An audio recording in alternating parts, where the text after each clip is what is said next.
So, eto nga magta-transfer tayo ng Pi balance natin sa OKX. Punta kayo sa OKX.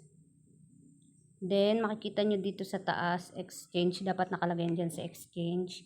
Tapos dito sa asset, deposit, crypto. Tapos makikita nyo dito yung Pi network. Pero pwede nyo rin yung i-search. Tapos, slide to continue. Then, i-copy nyo tong address. Yan. Tapos, punta naman tayo dito sa ating Pi browser. Then, sa wallet. Tapos, syempre kailangan yung mga passphrase nyo. Then, yan. Click nyo tong pay or request. Tapos, dito sa manually add wallet. Ayan, type nyo kung ilang pa yung nyo, lagay natin 35. Okay, 34. Ayan. Tapos, wallet address. Yung kanina kinapin natin.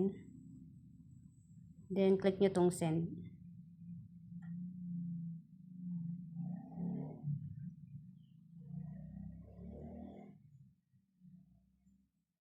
Yan, tapos, click nyo confirm. May fee siya na 0.015 ha. Then, ayan, transfer succeeded. Tapos, punta tayo ulit sa OKX. Ayan. So, ito na yung transfer natin. Tapos, pupunta naman tayo dito sa trade.